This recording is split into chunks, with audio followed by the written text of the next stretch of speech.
아가서의 복음 이야기. 이 아가라고 하는 히브리어 원어는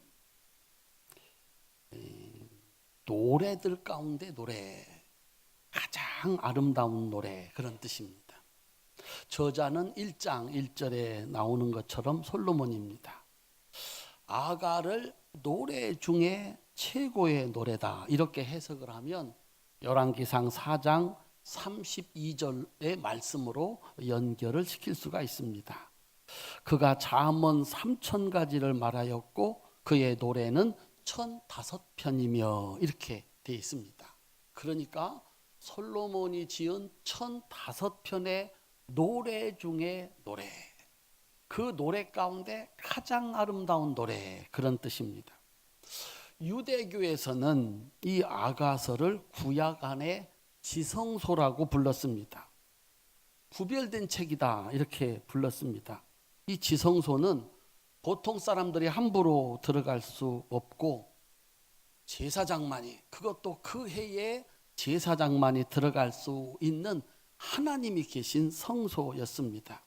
아가서를 왜 구약의 지성소라고 부르냐 하면 그 내용이 성경이라고는 볼 수 없는 남녀 간의 적나라한 사랑 이야기가 전부입니다. 하나님이라는 얘기, 예배라는 얘기 한 번도 나오지 않습니다. 그래서 영적으로 성숙하지 못한 사람들이 읽으면 잘못 해석할 수 있기 때문에 성인이 되기 전에는 읽지 못하게 한 것이 아가서입니다. 미성년자 금지. 성경 속에 이런 책이 하나 들어와 있습니다. 아가서의 내용은 크게 두 가지로 나눌 수가 있는데 1장부터 4장까지 남녀가 사랑해서 결혼에 이르는 과정을 쓰고 있고 5장부터 10장까지 결혼을 통해서 하나가 된 두 사람이 결혼 생활의 위기를 극복하고 완전한 사랑을 만들어가는 과정을 그리고 있습니다. 그래서 이 아가서를 해석하는데 어려움이 많았습니다. 아가서에는 하나님이 없습니다. 미성년자 불가의 남녀의 성적인 묘사가 전부입니다. 그래서 성경이 될 수 있냐? 이걸 어떻게 하나님의 말씀이라고 할 수가 있냐? 그래서 많은 논란을 겪었습니다. 그리고서 맨 마지막 막차로 성경에 채택이 된 것이 아가서입니다. 그런데 성경으로 채택된 이유가 있습니다. 아가서를 해석하는 세 가지 방법이 있는데 첫 번째가 유대교 전통에서의 아가서 해석입니다. 이 히브리인들이 아가서를 6월절에 읽었습니다. 이유는 이스라엘을 애굽에서 구원해 주신 하나님의 사랑을 기억하기 위해서 이 아가서를 읽었습니다. 아가서에 내려오는 이 내용은 실제 있었던 게 아니고 하나님께서 택하신 그의 백성들을, 이스라엘을 얼마나 어떻게 사랑하는지를 가르쳐 준 비유다, 이렇게 해석을 했습니다. 기독교적인 해석은 이 아가서는 솔로몬과 술람미 여인이라고 하는 두 여인의 진짜 사랑 이야기인데 예수님께서 자기의 신부인 교회와 우리들을 어떻게 사랑하는지를 비유로 가르쳐 준 책이다. 그래서 성경이 됐습니다. 그리고 세 번째는 성경 자체를 아주 중요하게 생각하는 개혁자들은 이렇게 해석을 했습니다. 아가서에는 어떤 영적인 의미도 없다. 예를 들어서 하나님과 이스라엘의 사랑이라든지 예수님과 교회와 성도들의 사랑이라든지 이런 걸 가르쳐 주려고 하는 목적이 없다. 단순히 사람의 사랑이 얼마나 아름다운가, 결혼이 얼마나 아름다운가라고 하는 것을 보여주기 위해서 기록되어 있다, 이렇게 해석을 했습니다. 그러니까 크게 보면 두 가지입니다. 하나는 하나님이 그의 백성을, 예수님이 그의 사람들을, 우리들을 얼마나 사랑하는지를 보여주기 위해서 쓴 책이고, 또 하나는 실제로 남녀 간의 사랑과 결혼의 아름다움을 우리에게 가르쳐 주기 위해서 쓴 책이다, 이렇게 해석을 할 수가 있습니다. 그래서 이 두 가지로 나누어서 이 아가서에서 우리가 만나는 복음, 참 기쁜 소식을 나누어서 설명을 해 보도록 하겠습니다. 첫 번째는 부부 사랑으로 보는, 결혼의 아름다움과 위대함으로 보는 해석에서 우리는 하나님이 우리에게 주시는 기쁜 소식, 복음 이야기를 들을 수가 있습니다. 성경에서 순서가 중요한데, 솔로몬이 3권의 책을 썼다고 그랬지 않습니까? 젊었을 때 쓴 책이, 저를 쳐다보는 것보다 대답을 하시는 게 좋습니다. 솔로몬이 젊었을 때 썼다는 책이 아가서, 중년과 장년에 썼다는 책이 잠언, 나이 많아 죽을 때가 되어서 썼다는 책이 전도서입니다. 이렇게 순서가 되어 있습니다. 그런데 성경의 배열은 잠언, 전도서, 아가입니다. 아가가 뒤에 와 있습니다. 왜 그럴까? 전도서에서 솔로몬은 세상의 모든 것을 가져본 사람입니다. 세상의 모든 즐거움을 누려본 사람입니다. 그 중에 제일이 뭘까? 따라합시다. 그 중에 제일이 아가서이다. 그래서 노래 중에 노래, 가장 아름다운 노래, 그런 뜻입니다. 솔로몬에게 가장 아름다운 노래는 뭐였을까? 솔로몬이 다시 돌아가고 싶은 시절은 언제였을까? 우리 성도님들은 지금까지 살아오시면서 그때 참 좋았지, 날 보고 다시 한번 돌아가라고 하면 그리로 돌아가고 싶어, 혹시 그런 때가 있나요? 옛날에 히트쳤던 영화 가운데 나 돌아갈래, 뭐 그런 예고편이 있어서 인상 깊게 남아 있습니다. 돌아가고 싶은 시절, 돌아가고 싶은 때, 그때 참 좋았지, 그때가 최고였어.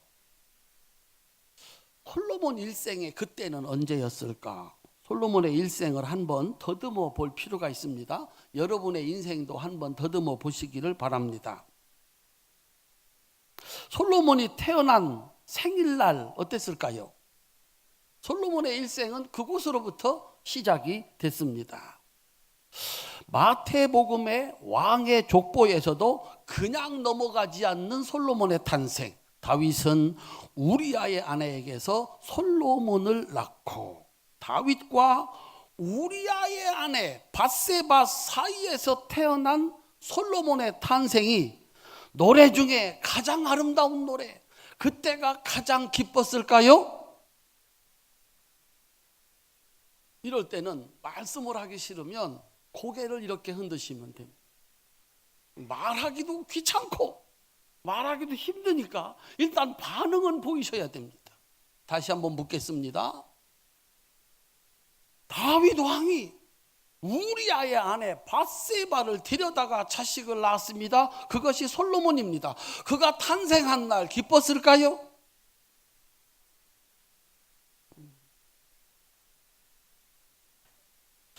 아버지 다윗 왕의 공식적인 아들이 19명입니다. 그리고 셀 수도 없는 첩의 아들들 사이에서 솔로몬이 자랐습니다.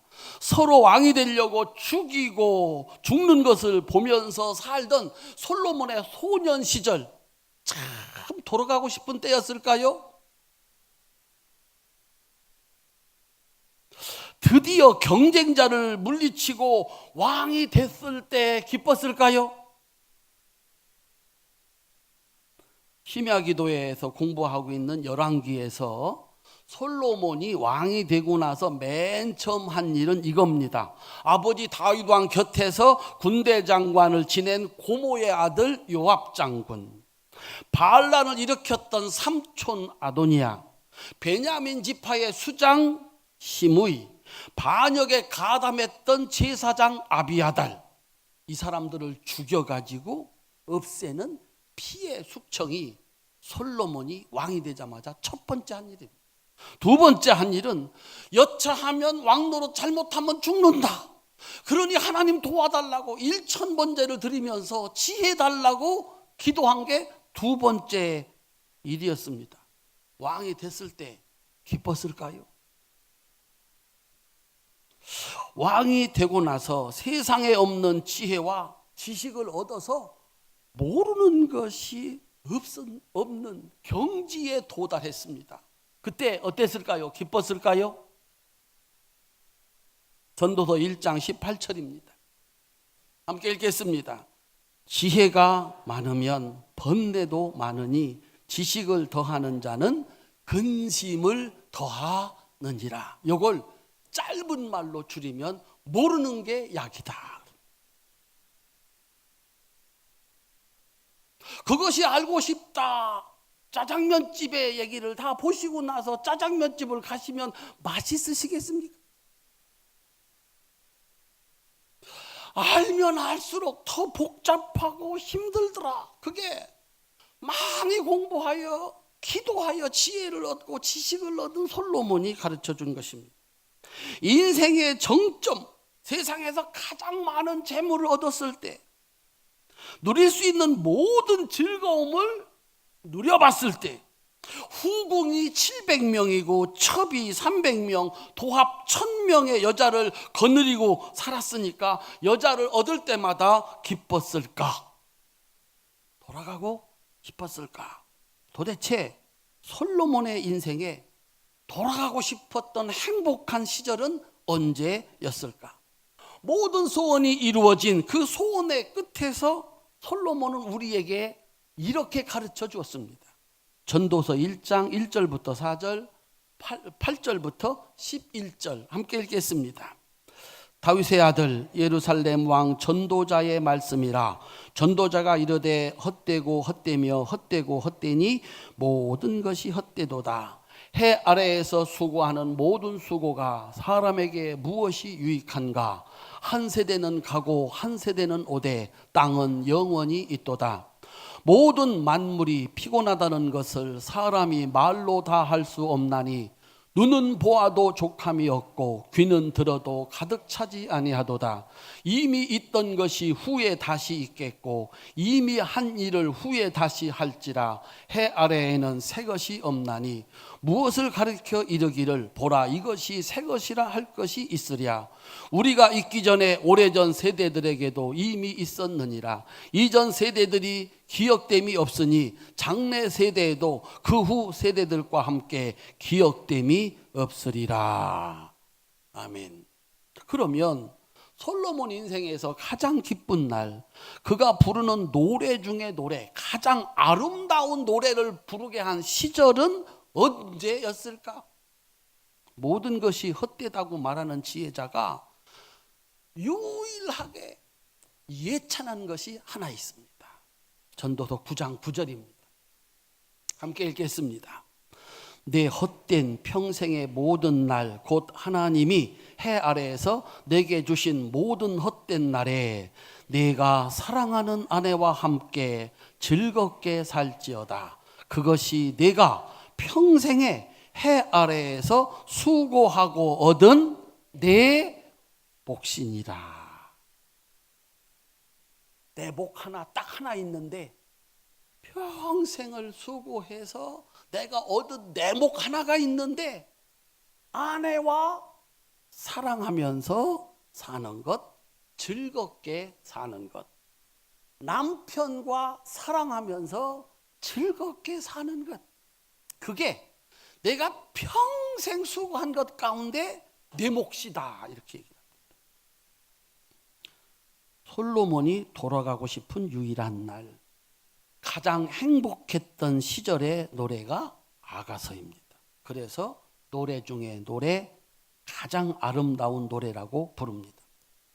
목적을 이루기 위해서 정략 결혼으로 얻은 1000명의 부인과의 사랑이 아니라 진정으로 사랑해서 결혼한 첫 번째 여자 술람미 여인과의 사랑이 가장 행복했던 시절이라고, 돌아가고 싶은 시절이라고, 유일한 시절이라고 우리한테 가르쳐주고 있습니다. 여기에 이르면 아가서의 해석 방법이 나옵니다.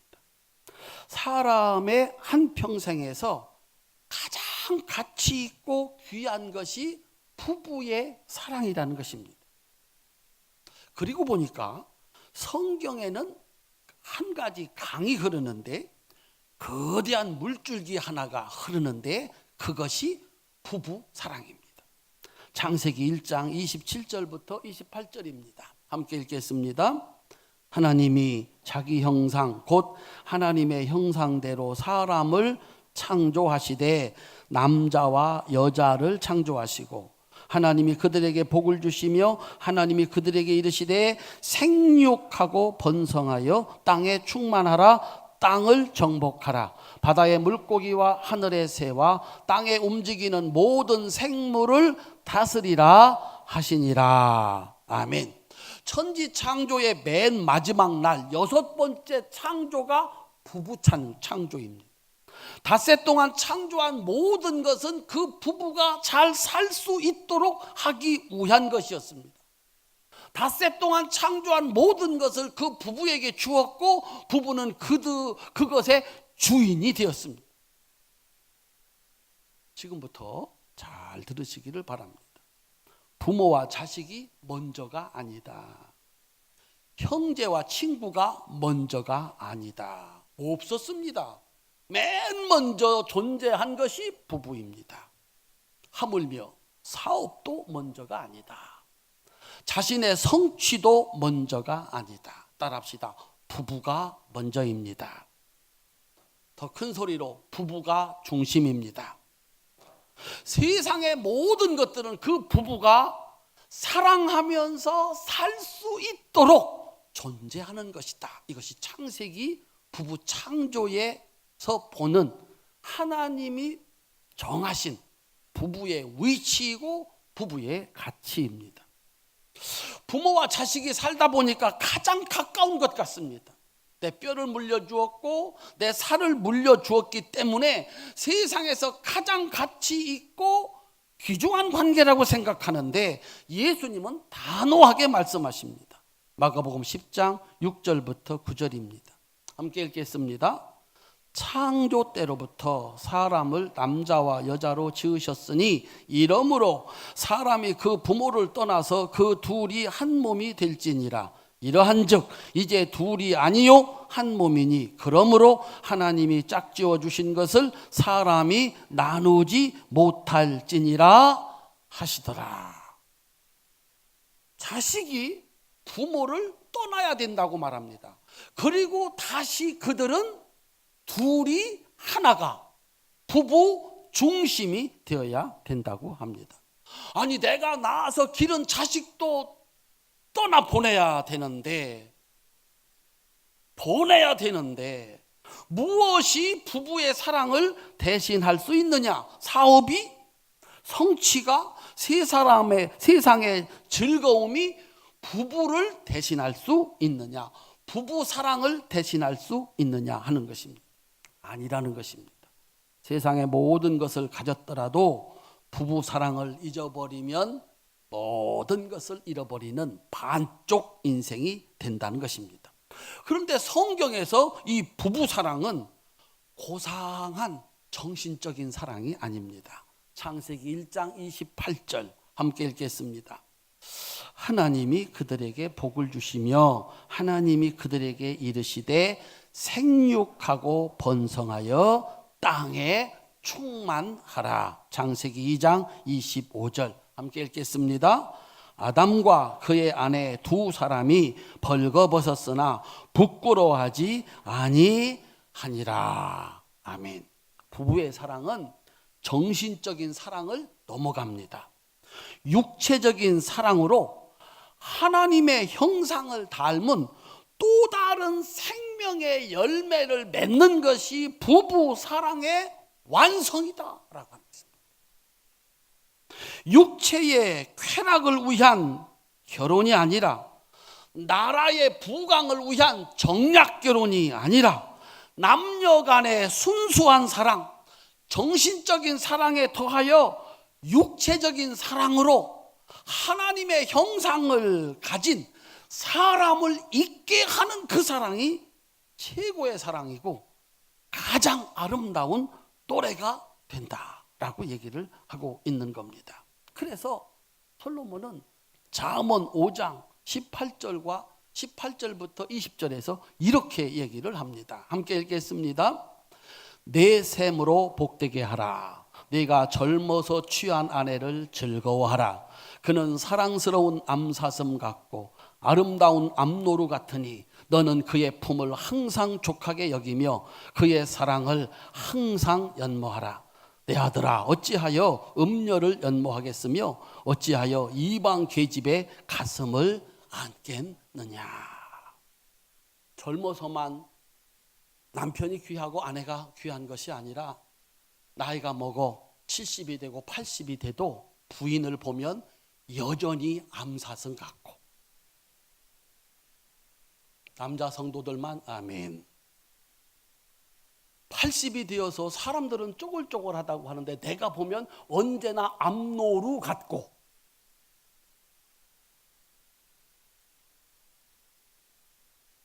부인들이 세월이 가서 젊었을 때는 정말 숫사슴 같고 순노루 같았는데 나이 먹어 쪼글쪼글해져도 여전히 남편을 보면 암노루 같고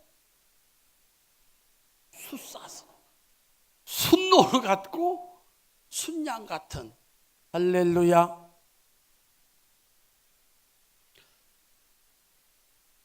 그의 사랑을 구하고 그를 사랑하는 일을 계속해서 이 사랑이 식지 않게 해라라고 합니다. 사도 바울은 이렇게 해석을 합니다. 고린도전서 7장 2절부터 5절까지입니다. 함께 읽겠습니다.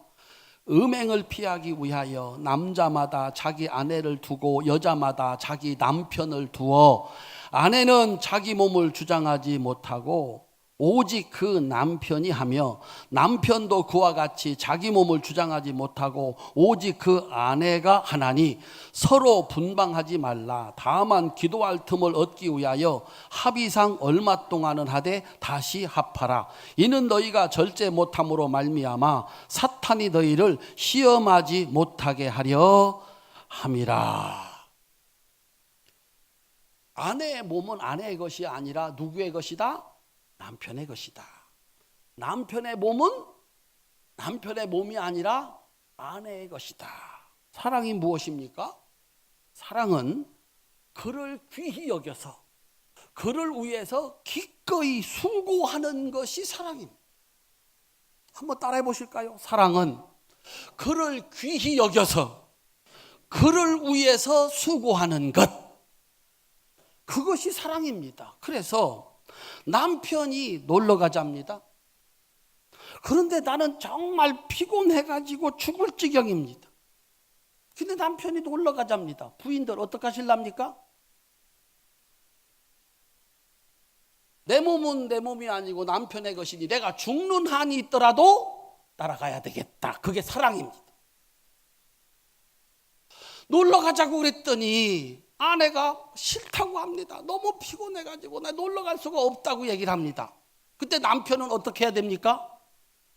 내 몸이 내 몸이 아니니 마누라가 못하겠다니, 그죠? 죽는 한이 있어도 못 가겠다.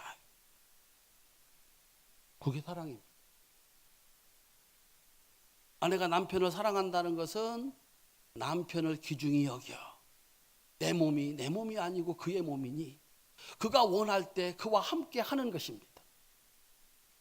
남편은 내 몸이 내 몸이 아니고 아내의 몸이니 나는 꼭 이렇게 하고 싶은데 아내가 저렇게 하자고 할 때 기꺼이 포기하는 겁니다.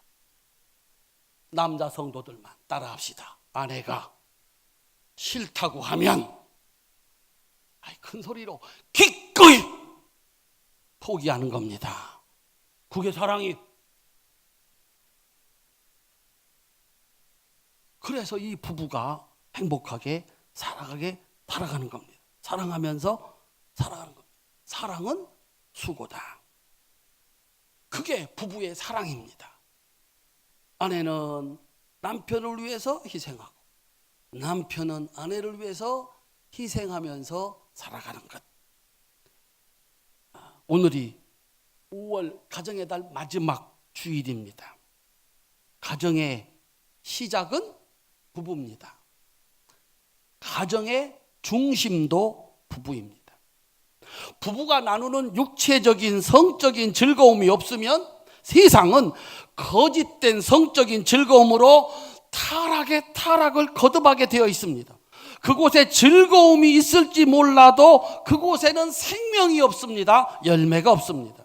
생육하고 번성하라고 하는 최초의 명령을 거역하면 마침내 아주 간단하게 사람이라는 종은 멸망을 당하게 되어 있습니다. 결혼을 안 한다. 결혼을 했는데 자식을 낳지 않는다. 그들의 죽음과 함께 사람이라는 종은 세상에서 사라지는 것입니다. 부모를 위해서, 자식을 위해서 부부 사랑을 희생했는가? 그거 잘하는 거라고 우리 지금까지 믿어왔습니다.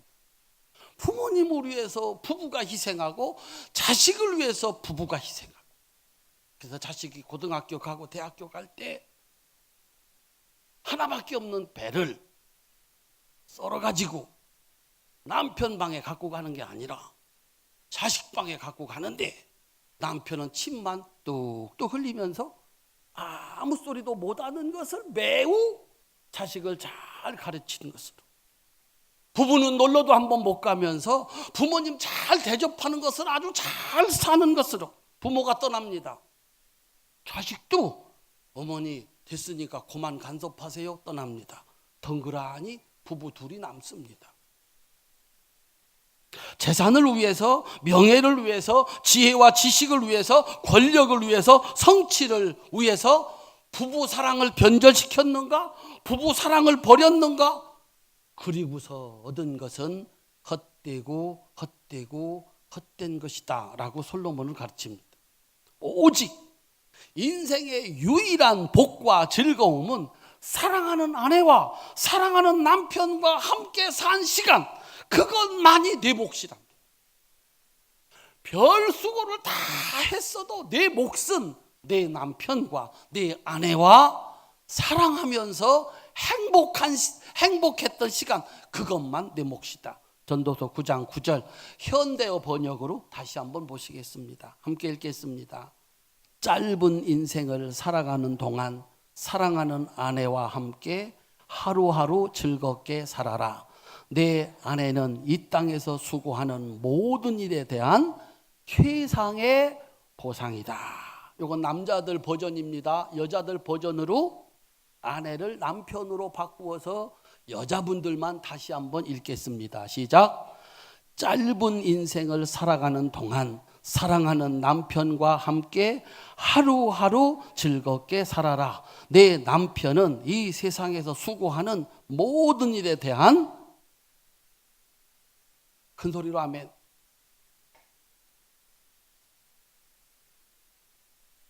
솔로몬이 아가서를 지으면서 돌아가고 싶은 때 다 가져보았고 다 누려보았는데 거기 즐거움 없었다. 첫사랑과 함께 사랑했던, 결혼해서 그 결혼을 이어갔을 때 그때만이 내게는 진정한 행복이 있었다. 노래 중에 노래, 가장 아름다운 노래, 그래서 아가서입니다. 두 번째는 하나님이 이스라엘을 사랑하셨다. 예수님이 교회와 성도들을 사랑하셨다. 그렇게 보는 해석이 우리에게 주는 복음입니다.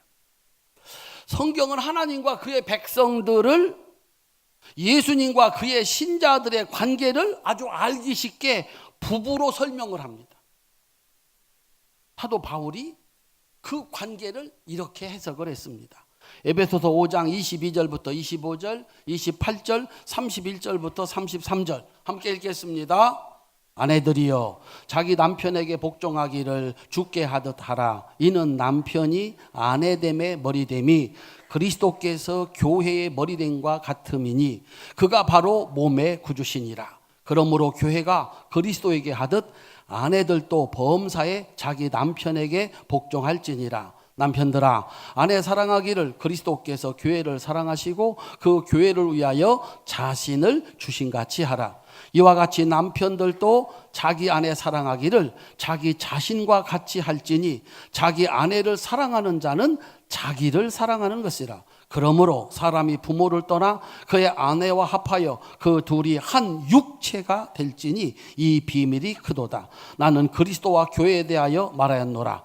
그러나 너희도 각각 자기 아내 사랑하기를 자신같이 하고 아내도 자기 남편을 존경하라. 큰 소리로 아멘 합시다. 아가서의 주인공은 술람미 여인입니다. 포도원에서 일하느라 얼굴이 검게 됐다 그랬습니다. 오빠들이 있는데 이복 오빠들인 모양입니다. 포도원에서 일하는 것도 모질라서 양을 키워라 구박을 합니다. 사람들도 아무도 이 여인을 아름다운 여인이라고 취급하지 않습니다. 그런데 솔로몬이 찾아온 겁니다. 사랑은 솔로몬이 먼저 시작했습니다. 나중에 알고 보니까 그가 솔로몬 왕입니다. 그 사랑은 진실한 사랑이었습니다. 결혼식을 하고 둘은 참 행복했습니다. 위기도 있었습니다. 하루는 신부가 옷을 다 벗고 다 씻고 누웠는데 늦게 신랑이 찾아온 겁니다. 에이 귀찮아가지고 문을 안 열어줬습니다. 그랬더니 신랑이 기다리다 돌아갑니다. 여인이 늦게서 깨닫고 불이 났게 쫓아가서 잘못했다고 용서를 빌었습니다. 그랬더니 신랑이 용서하고 그들의 사랑은 더욱 깊어졌고 성숙했고 완전해졌다 그랬습니다. 오늘 본문입니다. 아가서 8장 6절부터 7절 현대어 번역입니다. 여자가 부르는 노래입니다. 함께 읽겠습니다. 당신은 나를 인장반지처럼 당신의 마음에 간직하고 도장처럼 당신의 팔에 새기세요. 사랑은 죽음처럼 강하며 질투는 무덤처럼 잔인하여 맹렬한 불처럼 타오릅니다. 많은 물도 사랑의 불을 끌 수 없고 홍수라도 그것을 소멸할 수 없으니 사람이 자기 재산을 다 주고 사랑을 사려 해도 오히려 비웃음만 살 것입니다. 큰 소리로 아멘. 예수님의 사랑은 술람미 여인을 사랑한 솔로몬의 사랑이다. 하나님 사랑은 술람미 여인을 사랑한 솔로몬의 사랑이다. 누가 먼저 사랑하셨다고요? 예수님이 먼저 사랑하셨다고요. 그저 나를 사랑한다고 말하는 것이 아니라 오직 나만 사랑하는 신랑의 사랑이라는 것입니다. 마음에도 도장을 찍고 육체에도 도장을 찍은 영원히 변하지 않는 사랑, 불로도 끌 수 없는 사랑, 무엇으로도 빼앗아갈 수 없는 사랑이라는 것입니다. 하나님이 우리를 그렇게 사랑하셨답니다. 예수님이 우리를 그렇게 사랑하셨답니다. 먼저 사랑하셨고 마음판에 새겼고 예수님 마음판에 도장을 찍었고 예수님의 팔에도 도장을 찍어 그 누구도 빼앗아갈 수 없는 사랑이 예수님의 사랑이고 하나님의 사랑이라는 것입니다. 그런데 이 하나님의 사랑과 예수님의 사랑은 정신적인 즐거움을, 영적인 즐거움을 뛰어넘어서 육체적인 만족을 주시어서 새 생명의 역사를 만드는 사랑이라는 겁니다. 두 손 높이 드세요. 하나님께서 나를 온 몸으로 사랑하셨습니다. 큰 소리로 아멘. 육체적인 사랑, 정신적으로 영적으로만 사랑한 것이 아니라 내 몸을 사랑하셔서 몸에 필요한 것을 주시고 때로는 병을 고쳐주셨고 먹을 것을 주셨고 큰 소리로 아멘. 하나님의 사랑, 예수님의 사랑은 몸에 있는 사랑, 내 삶 속의 사랑이라고 얘기를 합니다. 그리고 보니까 사랑은 머리로도 하고 마음으로도 할 수 있습니다. 그런데 그곳에는 생명이 없습니다. 열매가 없습니다. 사랑은 몸으로 하는 것입니다. 사랑한다고 말해야 사랑이 시작이 됩니다. 손을 잡아주고 안아주고 먹을 것을 주고 입을 것을 주고 함께 살아가는 것이 사랑입니다. 그리고 그를 위해서 수고하는 것이 사랑입니다. 그곳에 생명이 있습니다. 열매가 있습니다. 요즘에 남자가 남자를 사랑한답니다. 여자가 여자를 사랑한답니다. 세상의 모든 편견 다 물리치고 열정적으로 사랑한답니다. 그런데 그곳에는 생명이 없습니다. 열매가 없습니다. 그들의 죽음과 함께 그들의 사랑도 끝납니다. 그건 사랑이 아니다. 몸이 없는 사랑은 사랑이 아니다 라고 얘기를 하는 겁니다. 신앙생활 머리로 할 수 있습니다. 마음으로도 할 수 있습니다. 문제는 그곳에는 생명이 없습니다. 열매가 없습니다. 신앙생활은 몸으로 하는 것입니다. 로마서 10장 10절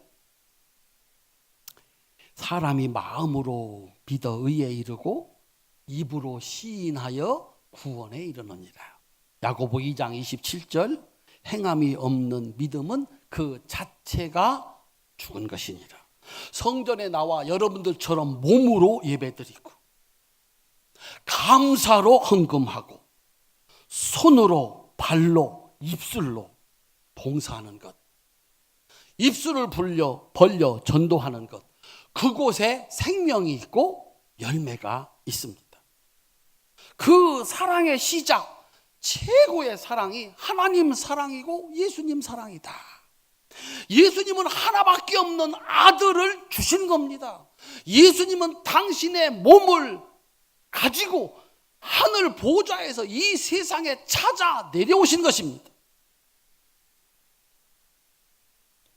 사람들의 몸을 고쳐주고 먹을 것을 주고 마침내 살과 피를 주신 것이 주님의 사랑입니다. 그곳에 구원의 열매가 열렸고 축복의 열매가 열렸고 천국 가는 영생의 열매가 열렸습니다. 주님의 사랑은 몸을 바치는 신앙입니다. 그러니 우리의 신앙도 온몸을 다하는 신앙이어야 된다는 사실. 거기에는 따라합시다. 생명의 열매가 있습니다. 축복의 열매가 있습니다. 영생의 열매가 있습니다. 머리로만 하는 사랑, 마음으로만 하는 사랑, 거긴 열매가 없습니다. 생명이 없습니다. 그런데 몸을 손과 발과 입술을 들여 하는 사랑에는 생명이 있고 열매가 있습니다. 사랑하는 성도 여러분, 참 잘못 가르쳤습니다. 오늘도 잘못 알고 살아갑니다. 그곳에 생명이 없습니다. 열매가 없습니다. 기쁨이 없습니다. 헛되고 헛된 일입니다. 유일한 지혜자 솔로몬의 가르침이 그렇기 때문에 중요하고 중요합니다. 짧은 인생, 순식간에 지나가는 헛된 사람의 인생에서 가장 아름다운 노래 중에 노래는 부부 사랑의 노래입니다. 그것만이 하나님이 내게 주신 유일한 기쁨이라는 것입니다. 부부 사랑이 가장 중요하다고 믿어서 내 삶의 모든 것을 거기에 맞추는 사람이 복이 있다는 것입니다. 그는 생육하고 번성하는 복을 누린다는 것입니다. 나의 영원하신 신랑이신 예수님과의 관계가 온 몸을 내게 주신 그 예수님의 관계가 최고 중요한 줄 알아서 거기에다가 내 모든 삶을 맞추는 것이 가장 복된 삶이라는 것입니다. 거기에는 생명의 열매가 있다는 것입니다. 사랑하는 성도님들, 부부의 사랑이 끝난 분들이 있습니다. 자식 부부의 사랑을 지켜주는 부모님은 그 자손들이 대대로 열매 맺고 복을 누리는 삶을 보게 될 것입니다. 잘하시는 겁니다. 어떤 목사가 훌륭한 목사인가? 성도들이 부부끼리 사랑하면서 살 수 있도록 가르쳐 그렇게 살게 하는 목사가 복 있는 목사입니다. 그 목사는 성도들이 행복하게 사는 것을 보게 될 것입니다. 부부의 도리가 다 끝난 분들이 계십니다. 이제 내 신랑 아이고 그렇게 귀한 줄 알았으면 옛날에 잘해줄 걸. 아이고 우리 마누라 그렇게 귀한 줄 알았으면 옛날에 내가 잘해줄 걸. 그래서 두 번째 해석이 있다고 그랬습니다. 하나님의 사랑, 예수님의 사랑. 이제 신랑 되신 예수님과 함께 주님이 주신 사랑 마음껏 받아 누리면서 나도 주님 사랑해서 그곳에서 생명의 역사, 아름다운 열매, 내가 주 앞에 드린 기도와 주 앞에 드린 예물과 주 앞에 드린 그 헌신들이 아름다운 열매가 되어서 내 일생이 복되고 내 자손들의 일생이 아름다워지는 이 열매 맺는 삶을 살 수 있기를 주님의 이름으로 축원합니다. 현강호 집사님 아버님께서 어제 소천을 하셨습니다.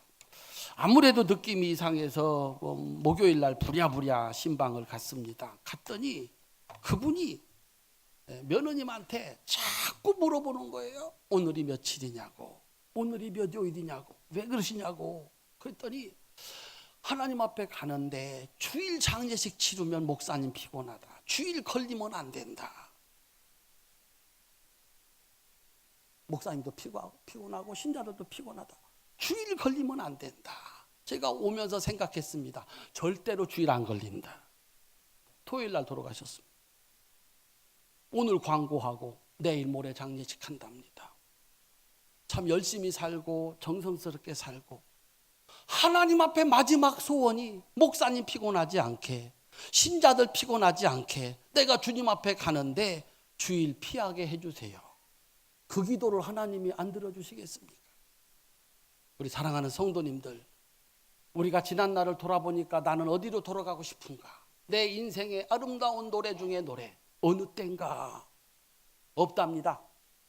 이 세상의 모든 것을 다 소유했어도 네가 누릴 복, 분복, 하나님이 내게 주신 복은 아내와 행복하게 사랑하면서 살아간 시간, 남편과 행복하게 사랑하면서 살아간 시간. 따라합시다. 예수님과 함께 사랑하며 살아갔던 시간, 그 시간만 내봅시다.